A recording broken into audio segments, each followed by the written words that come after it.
அனைவருக்கும் வணக்கம்.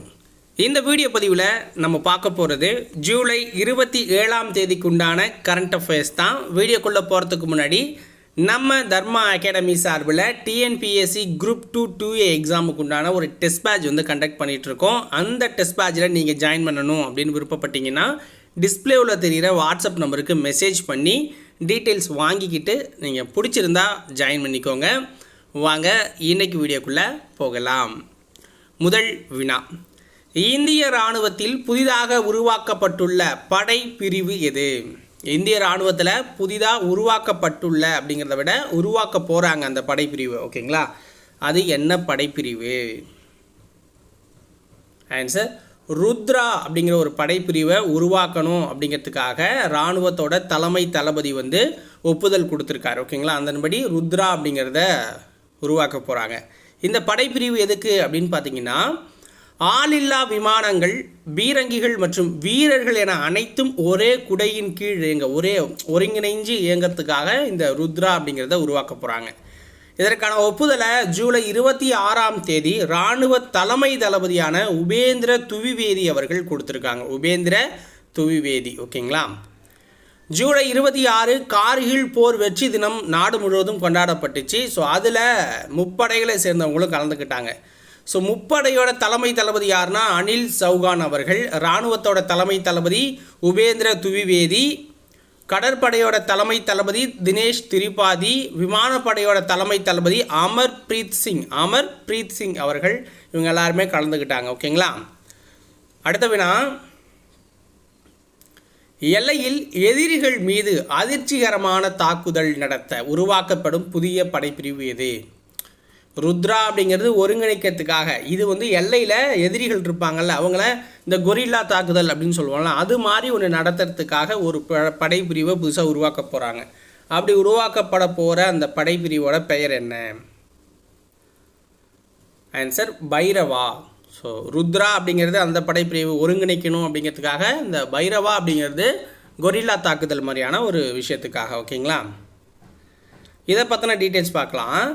பீரங்கி படைப்பிரிவு, அது பைரவா முடிஞ்சிச்சு. இப்போ பீரங்கி படைப்பிரிவுக்காக ஒன்று புதுசாக ஸ்டார்ட் பண்ணாங்கல்ல, சக்திபான் அப்படிங்கிறத ஒன்று கொண்டு வந்திருக்காங்க. இது எதுக்குன்னா, ஆளில்லா விமானம், ஆளில்லா விமான தாக்குதல் தடுக்கும் ஆயுத அமைப்பு மற்றும் ஆளில்லா வெடிமருந்துகள் விமானங்கள் ஆகியவை இதில் வந்து இணைச்சிருக்காங்க சக்திபானில் புதுசாக, ஓகேங்களா? அடுத்தது மூன்றாவது வினா, தூத்துக்குடியில் பிரதமர் நரேந்திர மோடி எத்தனை கோடி மதிப்பிலான திட்டங்களுக்கு அடிக்கல் நாட்டினார்? ஸோ அடிக்கல் நாட்டுறது, தொடங்கி வைக்கிறது, ஸோ இது மாதிரியான நிகழ்வுகள் நடந்துச்சு. அதோட மொத்த மதிப்பு எவ்வளோ? 4900 கோடி. ஸோ இன்றைக்கி கங்கைகொண்ட சோழபுரம், ஜூலை 27 கங்கைகொண்ட சோழபுரம் வந்துட்டு பிரதமர் மோடி திருச்சியை நோக்கி போயிட்டார், ஓகேங்களா? ஸோ இந்த கங்கைகொண்ட சோழபுரம் தான் என்னுடைய ஊர். ஸோ நான் அங்கே தான் இருக்கேன். ஸோ இன்றைக்கி மோடியை பார்த்ததில் மிக்க மகிழ்ச்சி, ஓகேங்களா? ஸோ ஒரு நம்முடைய இந்திய நாட்டோட பிரதமரை என்னுடைய வாழ்நாளில் நான் முதல் முறையாக பார்த்துருக்கேன் நேரில், அப்படிங்கிற ஒரு சந்தோஷம், ஓகேங்களா? விமான நிலையம், நெடுஞ்சாலைகள், ரயில்வே, துறைமுகம், மின்சாரம் தொடர்பான திட்டங்களுக்கானது தான் இந்த 4900 கோடி அப்படிங்கிற அமௌண்ட்டு. நான்காவது வினா, இந்தியா மாலத்தீவு இடையே எத்தனை ஒப்பந்தங்கள் போடப்பட்டிருக்கு? இந்தியா மாலத்தீவு இடையே எத்தனை ஒப்பந்தங்கள்? ஸோ பிரிட்டனுக்கு போயிட்டு அங்கே தடையற்ற அந்த ஒப்பந்தம் வணிகம் இருக்குல்ல, ஸோ அந்த தடையில்லா அந்த ஒப்பந்தத்தை வந்து போட்டுட்டு இங்கே வந்திருக்கா. அப்படி மாலத்தீவு வந்தாங்க, மாலத்தீவுலேருந்து அப்போ திருச்சி வந்து நம்ம ஊருக்கு வந்திருந்தது, ஓகேங்களா? தூத்துக்குடி போயிட்டு அதுக்கப்புறம் திருச்சி வந்து அப்புறம் கங்கைகொண்ட சோழபுரம் வந்தது.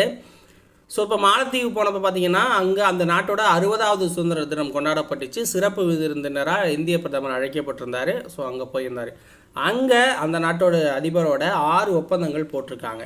மீன்வளம் மற்றும் மீன் வளர்ப்பு, வானிலை ஆய்வு, டிஜிட்டல் புது உள்கட்டமைப்பு, இந்தியாவின் பண பரிவர்த்தனை பாதுகாப்பு, இந்திய மருந்தகவியல், மாலத்தீவின் கடல் செலுத்தும் அளவை குறைக்கிறது. அதாவது இந்தியாவுக்கு வருஷத்துக்கு 450 கோடி வட்டி மட்டும் கொடுத்துக்கிட்டு இருக்காங்க. அதை 250 கோடியாக குறைக்கணும், 40% அப்படிங்கிற மாதிரியான ஒரு ஒப்பந்தம் வந்து போட்டிருக்காங்க, ஓகேங்களா?